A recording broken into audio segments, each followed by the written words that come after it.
You know, you probably have an image in your head right now of a narcissist, right? Like Yeah. a loud, cartoonishly arrogant boss who constantly takes credit for your work. Or maybe an ex-partner who is just utterly obsessed with themselves. Yeah, exactly. I mean, it is arguably the ultimate pop psychology buzzword of our era. Oh, absolutely. But as we unpack this massive stack of clinical, historical, and psychological sources today, a completely different picture emerges. The clinical data actually reveals this massive paradox. Right. True narcissistic personality disorder, or NPD, has absolutely nothing to do with loving yourself too much. It is entirely about a self-esteem that is fundamentally broken, brittle, and just incredibly fragile. Yeah. So welcome to the deep dive. We are so thrilled you're here as we deconstruct the traits, the history, and the hidden mechanics of a condition that is so widely misunderstood. What's fascinating here is that this tension, this massive disconnect between the grandiose armor you see on the outside and the profound, terrifying fragility on the inside, it's so difficult to reconcile that it literally split the psychiatric establishment in half. Wow. Literally in half. Oh, yeah. We are talking about decades of intense, honestly sometimes bitter debate over what actually drives this behavior. Right. And grasping the core of that debate, it completely shifts how you understand certain people in your life, the leaders you see dominating the news cycle, and, I mean, the mechanics of human nature itself. Okay, let's unpack this. Because if we are going to understand why the clinical definition got so messy, we really have to strip away the pop culture noise first. Definitely. We need to look at the actual engine driving the disorder, and our sources point to a core trio of traits. Right, the core trio. Yeah, and the first one is a wildly unstable self-esteem regulation system.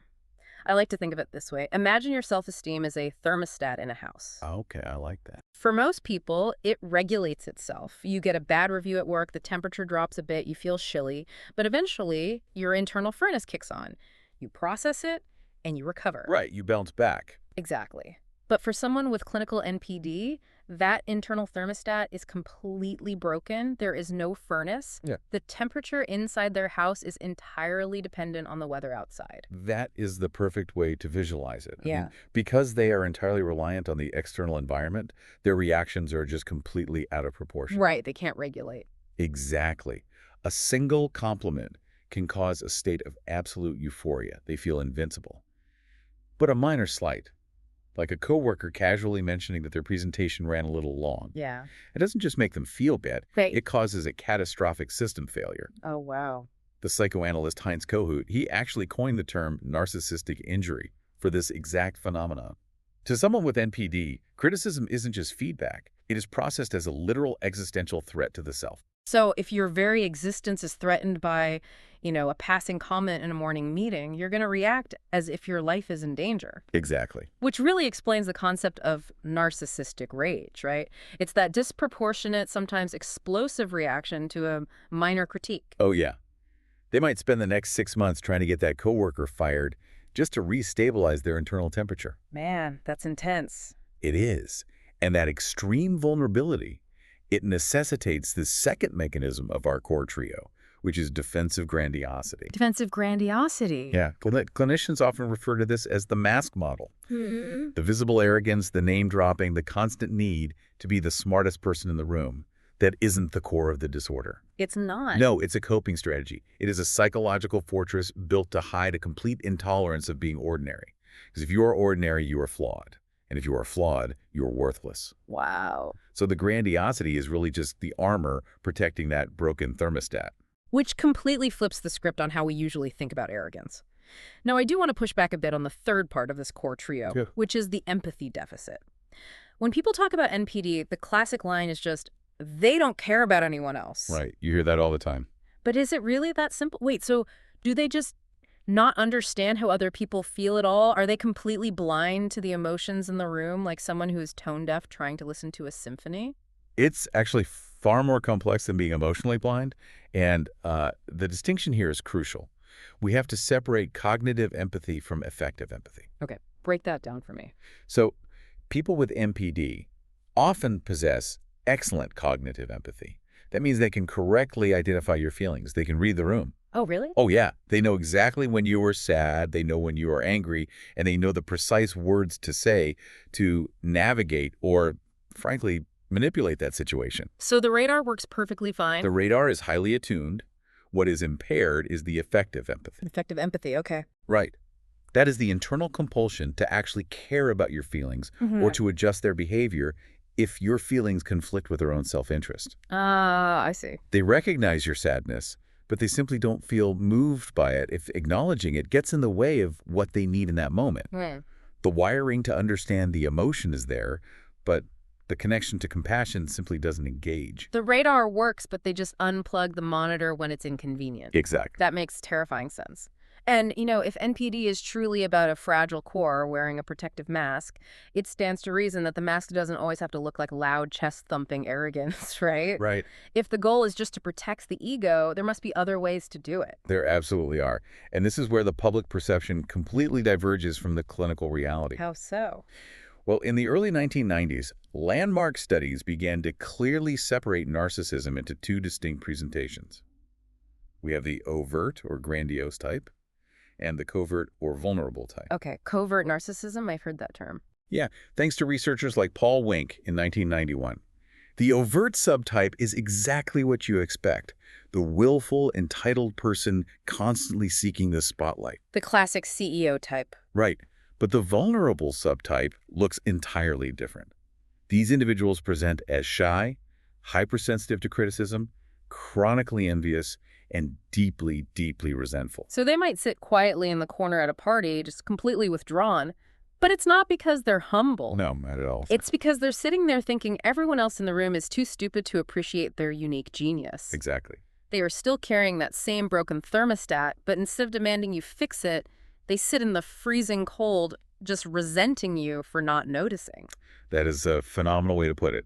And because they present as withdrawn and easily hurt, they are frequently misdiagnosed. Oh, I bet. Yeah, a clinician might just see depression or severe social anxiety. Yeah. They might miss the underlying narcissistic framework completely because the patient isn't, bragging or shouting. But if the presentation can be that wildly different, a loud CEO barking orders versus a quiet, resentful person in the corner, how does a doctor actually diagnose it? That's tough.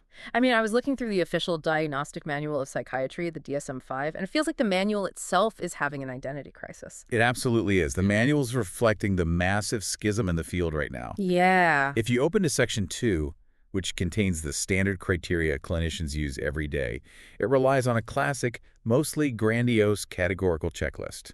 Does the patient exhibit grandiosity? Check. Do they exploit others? Check. Exactly. It treats the disorder like a light switch. You either meet the criteria and the light is on, or you don't. But then, literally exactly 40 pages later in the exact same book, in Section 3, the alternative model for personality disorders, they scrap the checklist entirely. Yep, they really do. They use a dimensional trait model instead. It focuses on how a person's self-image actually oscillates, recognizing that someone with NPD doesn't just sit fixed at a setting of superior all day. Right. They constantly fluctuate between grandiosity and shame. Exactly. The fact that there are two competing models of the same disorder printed 40 pages apart tells you everything you need to know about the ongoing clinical war in psychiatry.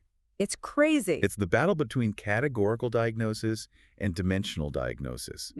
Is a personality disorder a binary light switch, or is it dimmer switch? A dimmer switch. Right, a continuous spectrum of traits where everyone falls somewhere, and it only becomes a pathology when it gets cranked up to a level that severely damages your life. So essentially, Section 2 treats it like a light switch, but Section 3 admits it's a dimmer switch attached to a violently flickering bulb. Huh, yes, perfectly said. But realizing that everyday vanity isn't a disorder raises a huge question. How did the psychiatric field get so divided that they essentially had to staple two different philosophies into the same medical text? Well, to understand that, we have to look at how the disorder was forged in the mid-20th century, starting back in Vienna. Okay, take us back. Originally, early psychoanalysts, like Freud in 1914, just thought of narcissism as a normal stage of infant development. Every baby thinks they are the center of the universe. Sure, that makes sense. It wasn't until around 1925 that Robert Wilder described it as a clinical adult personality type. He observed it in a cold, aloof engineer who needed admiration rather than love. Interesting. But the real philosophical war kicked off in the 1960s and 70s between two brilliant psychoanalysts, Heinz Kohut and Otto Kernberg. This is basically the intellectual heavyweight title fight of modern psychiatry. It really is. So in one corner, you have Heinz Kohut and self-psychology. His theory was that narcissism is fundamentally a developmental arrest. Right. Essentially, a child has caregivers who fail to provide what he called empathic mirroring. They don't reflect the child's worth back to them, or they only value the child for what they achieve, not who they are. Yes, exactly. So the child's authentic sense of self never fully forms. In Kohut's eyes, the grandiose behavior you see in an adult is basically psychological scar tissue. Scar tissue, yeah. It is a tragic, desperate attempt to get the admiration they were starved of as kids. And in the other corner, you have Otto Kernberg, coming from an object relations perspective, who took a vastly different, much harsher view. Much harsher. He didn't see it as just a paused development or a tragic starvation. He saw it as an active pathological structure. Kernberg argued these individuals develop a pathological, grandiose self, specifically as a hostile defense mechanism against intense internal envy and rage. Wow. Okay. This actually overlapped a lot with Erich Fromm's 1964 concept of malignant narcissism. For Kernberg, the grandiosity wasn't a cry for missing love. It was a shield used to devalue everyone else before they could be devalued themselves. So you have two massive figures with totally opposing views on the mechanism of the disorder. Kohut says it's a fragile wound. Kernberg says it's a hostile shield. Right. And the only reason we even have an official diagnosis today is basically a bureaucratic ceasefire. Essentially, yes. In 1980, the committee revising the DSM, heavily influenced by John Gunderson, just wanted to get it on paper. So they created a checklist of behaviors both camps agreed existed, like entitlement and a need for admiration. But they completely sidestepped the debate over why they existed, which meant the fragility side of the disorder, the wound, was practically ignored in the official criteria for decades. But there is this incredible case study that proves how important the wound is, the case of Mr. Z. Oh, yes. The Mr. Z case from 1979. It is one of the most famous case studies in psychoanalysis. Tell us about it, because this is wild. So Heinz Kohut published a paper revealing that he had treated the exact same patient, Mr. Z, in 2 separate courses of analysis separated by several years. It is the ultimate scientific control group. 1 patient, 1 therapist, 2 different eras of theory. Exactly. In the first multi-year analysis, Kohut used a classical, somewhat confrontational Freudian approach. He directly challenged Mr. Z's grandiosity and his entitled demands. And how did that go? The patient hit a massive wall. He became defensive, angry, and very little progress was made. Makes sense. But years later, Mr. Z returned for a second round of therapy. And this time, Kohut had developed his new framework. He stopped attacking the grandiosity. Instead, he treated it as that fragile, undermirrored wound. Wow. When Mr. Z made grandiose demands, Kohut didn't challenge them. He empathized with the profound underlying terror of being insignificant that drove those demands. And it worked. The results were dramatically better.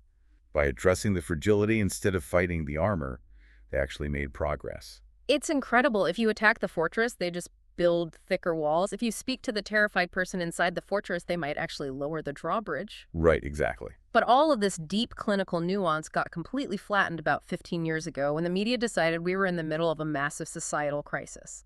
Here's where it gets really interesting. If you were paying attention to the news in the late 2000s, you absolutely heard that we were living through a narcissism epidemic. Ah, yes. The epidemic narrative. It was everywhere. It was heavily driven by a widely publicized 2009 book by Jean Twenge claiming that college students were becoming progressively more narcissistic. And they blamed all the usual suspects, social media, celebrity culture, and the self-esteem parenting movement of the 90s. Right.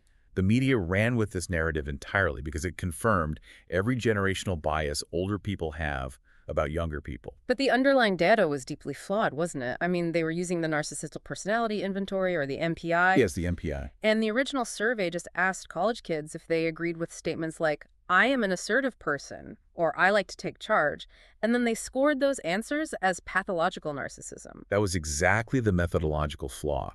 The researchers were using a questionnaire designed to measure a psychological trait in the general population, not a clinical disorder. Right. And shortly after, in 2010, there was a massive reanalysis by Trusnewski and Donnellan using a much larger, more representative data set that completely blew the epidemic theory out of the water. Thank goodness. They found that the generational increase was minimal, bordering on negligible. Being assertive and highly self-focused in your early 20s is a standard developmental stage. It's not a psychiatric pathology. Yeah, you're just figuring out who you are. Exactly. The entire epidemic was a cautionary tale of what happens when pop psychology takes a minor trait fluctuation in a survey and markets it as a widespread clinical crisis. So if the epidemic was overblown, how common is true clinical NPD? Good question. A massive 2008 study called the NESARC study, which interviewed over 34,000 adults, finally tried to put a firm number on it. They estimated the lifetime prevalence of NPD in the U.S. at roughly 6.2%, mostly skewing toward younger men. Yes, 6.2%. But 6.2% is way higher than older estimates. Given how destructive this disorder actually is, 6.2% feels incredibly high. Does a structured survey like that just end up overcounting people who are simply highly confident and a bit arrogant, but not actually clinically impaired? It is a very valid concern, and it strikes right at the heart of the categorical versus dimensional debate we discussed earlier. The dimmer switch. Right. A structured interview might catch a lot of people with high narcissistic traits. But to meet the threshold for a true psychiatric disorder, clinical impairment is required. Impairment. Those traits must be inflexible, pervasive, and causing deep, tangible damage to the person's life and relationships. And speaking of that line between a difficult personality trait and the disorder, we have to talk about how these clinical labels get weaponized in public. Oh, absolutely. You turn on the TV or scroll through social media, and pundits from across the entire political spectrum are casually throwing around terms like malignant narcissist to describe any politician or public figure they don't like. It has basically become the default insult of the modern era. But malignant narcissism is actually a specific term to describe a very dark fusion of narcissism, paranoia, sadism, and antisocial behavior. Right. But when commentators use it today, they are rarely doing clinical analysis. They're using it to pathologize behavior they disagree with, and the American Psychiatric Association recognized this danger decades ago. Yeah, the Goldwater rule. Yes. They have a strict ethical guideline called the Goldwater Rule, dating back to 1973, which explicitly forbids psychiatrists from diagnosing any public figure they haven't personally examined in a clinical setting. Because doing so degrades the actual science. It takes a complex, tragic condition and turns it into a cheap political football, which really just misleads the public about what the disorder actually entails. Precisely. And just to be clear, we are strictly reporting on the clinical ethics here, not taking a side on any particular public figure. Of course. But the Goldwater Rule really highlights how rapidly clinical terms lose their nuance when they leave the therapy room and enter the arena of public debate. So leaving the political arena aside, how does clinical MPD actually impact the real world? Because it isn't just about someone dominating the conversation at Thanksgiving dinner. It has massive systemic effects. Huge effects. Look at the famous 2007 study by Chatterjee and Hambrick on CEO narcissism. Researchers wanted to measure how narcissism impacted corporate performance. So they looked at tech CEOs, measuring their narcissism through proxies like how massive their photo was in the annual report, or how much more they pay themselves compared to the second in command. Right, very creative methodology. And the results were highly illuminating. Narcissistic CEOs didn't actually deliver better average profits or outperform their peers over the long term. No. What they delivered was massive volatility. Right. They took huge swings. A narcissistic CEO is the kind of person who walks into a boardroom and decides to acquire a competitor for double its actual value, not because it makes fiduciary sense, but because it guarantees their face is on the cover of the Wall Street Journal the next day. Exactly. It wasn't about the health of the company. It was about ensuring they were at the center of the drama. That volatility is a perfect example of the grandiose defense mechanism playing out on a macroeconomic scale. And while it is tempting to blame this purely on modern corporate culture or, the rise of social media, the origins are rooted much deeper in human biology. Biology? Really? Yes. Extensive twin studies conducted by Livesley in the 1990s demonstrated that narcissistic personality traits have a roughly 50% heritable component. Wow. 50%. That means genetics play a massive role. It is not purely a story of overly permissive parenting or spending too much time curating an image online. The biological groundwork is there from birth. That is wild. And as we navigate all these complex behaviors, I want to quickly clarify some vocabulary for you, the listener, because there are a lot of neighboring concepts that get tangled up in the NPD web. Good idea. There's a lot of confusion out there. First, there's gaslighting. We hear it constantly. Gaslighting is a manipulation tactic meant to make someone doubt their own reality. It is a behavior, not a diagnosis. Someone can gaslight without having NPD. Then there is the dark triad, a term coined by Paulus and Williams in 2002 that groups together subclinical narcissism, Machiavellianism, which is strategic, cold-blooded manipulation, and psychopathy. Now, psychopathy, as defined by Hare, includes criminal impulsivity and a deep physiological callousness that NPD alone does not require. That distinction is incredibly important for public understanding. But perhaps the single most important psychiatric concept for understanding the real-world impact of NPD and why it is so notoriously difficult to treat is the distinction between egosyntonic and egodystonic conditions. Okay, this is a fascinating concept. Let's break this down. If you suffer from panic attacks, you generally hate your panic attacks. Right, you want them gone. They feel alien and disruptive to who you really are. That makes the condition egodystonic. Exactly right. But narcissistic personality disorder is egosyntonic. Egosyntonic. People with the disorder experience their traits, the grandiosity, the entitlement, the need for control, as perfectly aligned with their core identity. They do not feel like they are suffering from a disorder. Ah, I see. They lack the insight to see their own impairment. So when a marriage fails or they get fired from a job, they genuinely deeply believe it is because the other person was unfair, inadequate, or simply jealous of them. Which creates an almost insurmountable hurdle to treatment. If you fundamentally do not believe you are the problem, you are never going to walk into a therapist's office to fix yourself. Low motivation for change is the defining clinical hurdle of NPD, but, and this is important, it is a widespread misconception that it cannot be treated at all. Oh, really? If an individual does seek help, perhaps because a spouse has issued a final ultimatum or a profound failure has shattered their grandiose armor, it is treatable. Therapies like Kernberg's transference-focused psychotherapy or schema therapy operate by helping the patient identify the deep unmet childhood needs, the schemas that they are trying to cover up. Right. The therapist has to skillfully bypass the heavily armed guard of grandiosity to soothe the terrified child underneath without triggering a narcissistic injury. It requires immense skill, but it is not hopeless. So what does this all mean? If we zoom out and look at this massive stack of sources, the big takeaways for you are clear. Narcissism is a complex dimensional spectrum, not just a simple yes or no checklist. Absolutely. It has a hidden, highly vulnerable side that we miss entirely when we only look for loud, chest-thumping arrogance.